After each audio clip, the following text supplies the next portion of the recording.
What's up, everybody? It's SuperSmallchibiwolf here, and today I'm going to be reviewing the disappearance of Haruhi-Suzumiya. So let's get into this.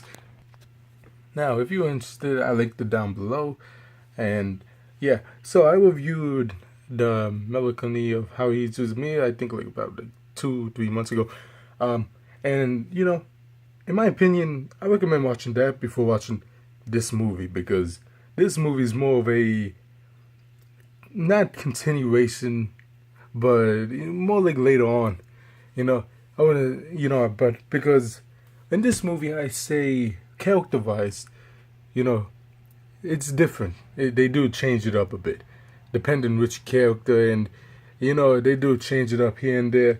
For example, how he, instead of being this hyper, the hyper girl she is, always doing this and that, she's more of a calm down and mature, I would say, character, and also, what was it, Yuki Nagato. She's more of a shy type, which was weird because she was always just that quiet one, not shy, always cool, had some cool badass moments, and nothing of shyness which they had it here with her. And yeah, man, and I would say, what's his name, Keon. Yeah, it was similar. Yeah, he was pretty similar, like usual. I would say this is more of a Christmas movie due to this Christmas theme it has, and in my opinion, Christmas movies, yeah, they're pretty funny, and depends which one. I like the ones that's more interesting and funny, than and this one would be one that I would say it's pretty nice.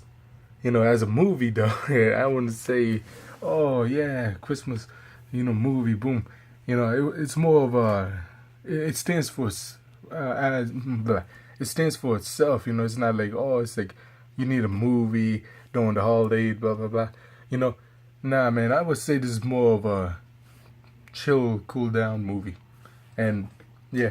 Now, the thing I did enjoy is I enjoyed the music. I enjoy music of gaming, anime, etc.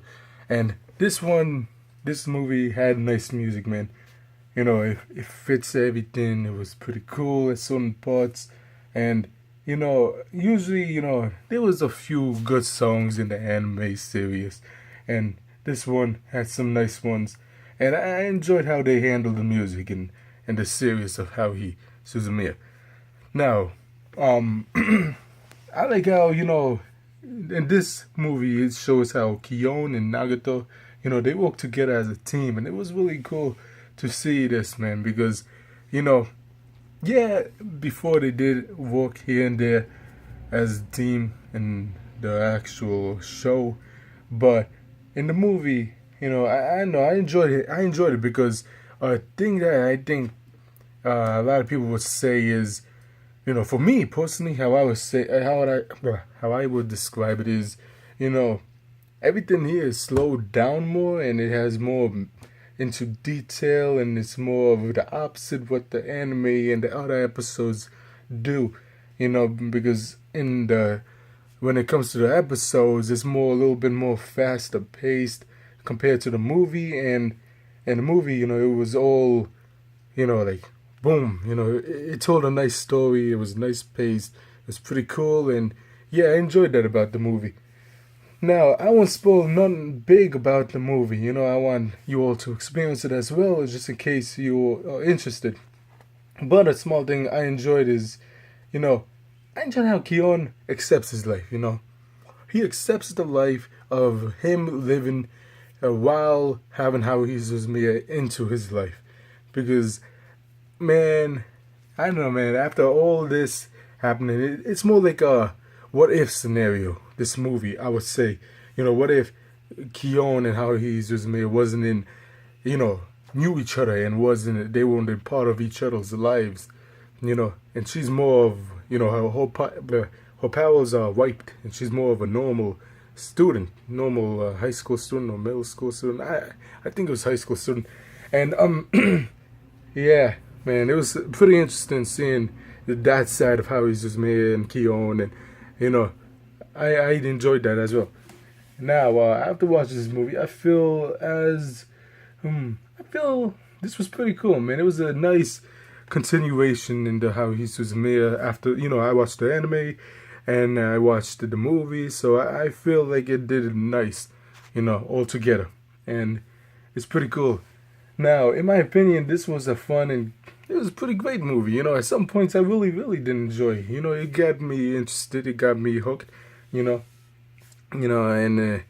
what was it? I recommend watching this movie if you're interested. Like, I would say this, like some things you might be confused if you did not watch the Melancholy of Haruhi-Suzumiya, but it does stand by itself here and there. It's just small throwbacks, small references, here and there from the anime.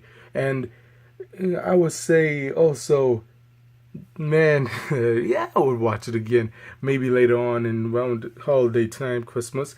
And yeah, now, with that being that, I think I had, enough to say. So, I hope you enjoyed. Don't forget to like, comment, subscribe. And oh, wait, the animes I recommend. Man, if you like animes like similar to this one, but with more of a little bit of love and all that, I recommend watching Lucky Star. Now, or if you are interested in something serious like, but can also be a little bit more comedy, I would recommend Elfen Lied due to its horror aspect and comedy here and there. And another reason I recommended Elfen Lied is because the last review, it was a horror anime review and Shadow Star, and I recommend watching that review. So I'm not going to explain it here, man. We all know. What was it? I know I just enjoyed that one too. I don't know why, but this movie, The Disappearance-of-Haruhi-Suzumiya and Elfen Lied, I don't know, man. I know it's completely different. Don't get me wrong, but character-wise, Kion and I forgot what's his name from. Shit, it's been months from Elfen Lied. What was that guy's name? Kadzu? I don't remember. But with that being that, I hope you enjoyed. Don't forget to comment, subscribe, and tell me in the comments, are you a fan of Haruhi-Suzumiya stuff? And until next time, bye.